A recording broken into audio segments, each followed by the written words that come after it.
Eu tava vendo um vídeo teu que tu disse que na Bíblia existem evidências do multiverso. Ah, sim. Como é isso? Os próprios anjos, Aham. que são seres que vêm do nada, entram numa chama de fogo e desaparecem. Ou você tem todo tipo de anjo, você tem 10 categorias de seres angelicais.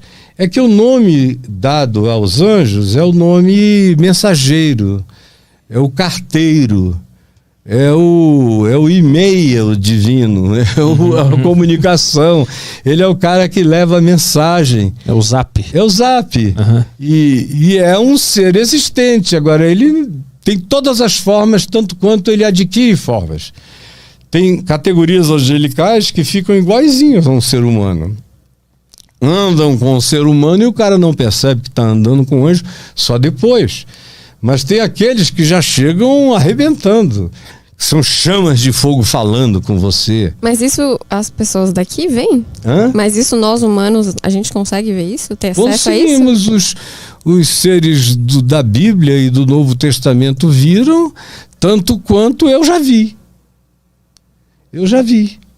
E, por exemplo, para a gente não falar de anjo chegando, oi, Caio, meu filho, não sei o que e tal, isso nunca aconteceu comigo. Eu ouço dentro de mim. Agora, eu já vi entidades de uma outra dimensão que chegaram à minha presença, do meu pai e de mais 13 amigos meus entre Niterói e São Jesus de Itabapoana. A gente ia fazer um jogo preliminar lá quando veio aquela bola e parou na nossa cara. Imensa. Eu não sabia que distância estava, mas ela olhava para você. Papai parou o carro, a gente ficou quieto olhando para aquilo nos observando, a gente observando aquilo. Eu calado, perplexo, meus amigos trêmulos, apavorados. E eu falei, pai, o que é isso? Aí ele falou, filho, não é da nossa ordem de coisas. Aí continuamos a observar, de repente aquilo sumiu da nossa cara. Outra vez eu estava para casar, já era pastor em Manaus, pregando, estava numa aula de física com o professor Bessa, quando de repente eu ouvi aquele alarido, aí nós corremos para a janela da classe, eu fiquei ao lado do professor, nós olhamos para o céu e tinha uma espécie de pão de açúcar completo, sabe? O pão de açúcar, você tem aquela meia traça e o resto está dentro da terra. É como se o pão de açúcar tivesse um outro lado igual embaixo da terra, que tivesse vindo. Não era nada brilhoso, não era nada disso. Tinha umas luzes que atravessavam de dentro para fora aquilo ali. Aquilo ficou na nossa frente uma meia hora, cara. Sem som, sem nada. E nós em choque. Meu sogro era o capitão dos portos de Manaus, ele reuniu a marinha, eles ficaram observando, o negócio era tão grande que ele saiu bem lentamente de cima da cidade de Manaus, atravessou o Rio Negro, que tem 8 quilômetros, como se quase não tivesse atravessado de ponta a ponta, e depois seguiu na escuridão do Rio Negro e da noite e sumiu no fim do Rio Negro, imenso. Não tinha e nem tem ainda hoje nenhuma tecnologia humana que mantenha uma montanha daquele tamanho parada na tua cabeça sem fazer som nenhum e depois aquilo vai. Para mim é uma manifestação de natureza, os antigos iriam dizer angelical, como Ezequiel, no capítulo 1 do livro de Ezequiel, eles estavam no exílio em Babilônia, e agora já estavam na Pérsia, já era domínio persa, às margens do rio Ulá. No capítulo 1 do profeta Ezequiel e no capítulo 10, ele diz que as revelações que ele recebeu vieram desses entes, que era uma roda girando dentro da roda, girando dentro de outra roda, com luzes de uma glória que ele não podia imaginar. Imagina um cara há 3.000 anos atrás, dando de cara com um negócio desse. É para enlouquecer, né? E aí aquilo pousa diante dele e ele viu cambotas, perninhas, onde ele pousou. e dali saem os seres que trazem a mensagem para ele de que o povo ia ficar ainda no cativeiro, mas iria voltar para sua terra, que eles continuassem perseverando, orando a Deus, que a oração deles não era desprezada, que ele e Daniel se diz a Daniel a mesma coisa numa experiência semelhante na mesma época, eram seres muito amados e a oração de vocês é ouvida. Aí tem um monte de coisas que a nomenclatura bíblica serve para hora. Mas as mesmas coisas acontecem aqui entre nós e a gente chama por outros nomes. E aí parece que não tem nada a ver com o que um dia a Bíblia narrou. Como assim? Por exemplo, o que tem de avistamento de seres e de aparatos no mundo é uma coisa de louco. Para o bem e para o mal. E hoje em dia os pesquisadores, que estão cada vez mais unânimes em relação a isso, têm consciência de que tem entes desses que vêm totalmente para o bem e tem outros que chegam para o mal.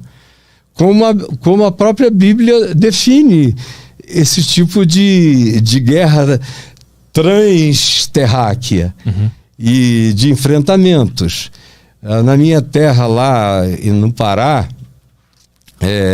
em 1977, vocês já devem ter ouvido da Operação Prato, que o próprio Exército Brasileiro mandou um contingente com medo que fosse coisa de terrorista, de qualquer outra guerrilha, e foram, e não era uma população inteira afetada, e era uma luz que vinha de entes estranhos e fazia um triângulozinho de 3 furos no pescoço das pessoas ou no braço, e as pessoas ficavam às vezes dias e dias e dias sem consciência de si. Algumas voltavam falando de abduções, de coisas mais variadas, e todas com medo, não gostando da experiência. Tanto quanto tem outros que são visitados por coisas que lhes trazem uma alegria de existir, um sentido de vida para além do instante, do momento. Acontece para todo lado, na Rússia, na China, nos Estados Unidos, no Brasil já se divulgou mais do que hoje. Hoje em dia tem uma política de abafamento, enquanto a NASA está abrindo os dados cada vez mais, porque eles mantiveram isso oculto muito tempo.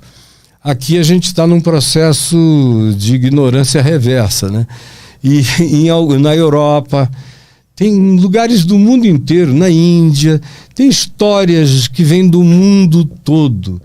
Agora, para mim, são manifestações que, do ponto de vista da nomenclatura bíblica, eu chamo de anjo, de principado, de potestades, de poderes, de tronos, de soberanias, de girantes.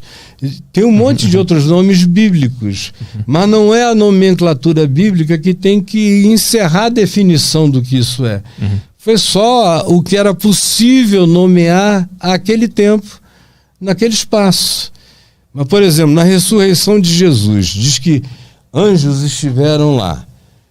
Todos os evangelistas, Mateus, Marcos, Lucas e João, dizem isso. No caso de Marcos, são homens vestidos de branco na frente da tumba que removeram aquela pedra de 2 toneladas.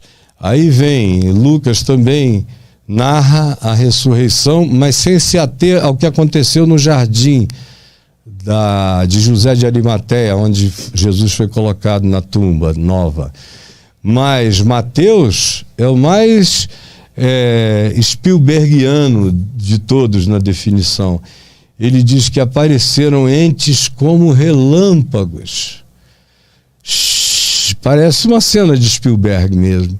Relâmpagos falantes que disseram: por que buscais entre os mortos aquele que vive?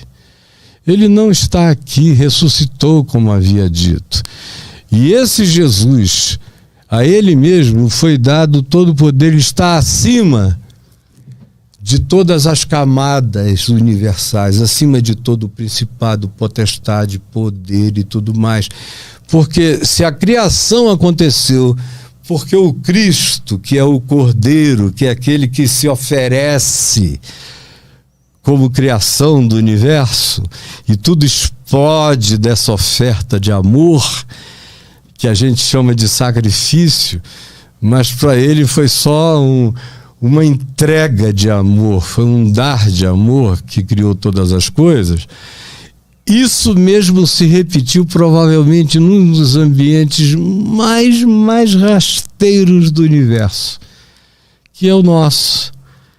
Porque ele, sendo Deus, Paulo diz, não julgou como usurpação ser igual a Deus, antes a si mesmo se esvaziou. Ele está se referindo a uma coisa que já tinha acontecido antes e que agora está se repetindo na plenitude da história humana, no Império Romano, tudo mais. Antes a si mesmo se esvaziou e, reconhecido como figura humana, foi humilhado até a morte de cruz, pelo que Deus o exaltou e lhe deu o nome que está acima de todo nome no céu, na terra e debaixo da terra, para que todas as criaturas confessem que Jesus Cristo é o Senhor, para a glória de Deus o Pai.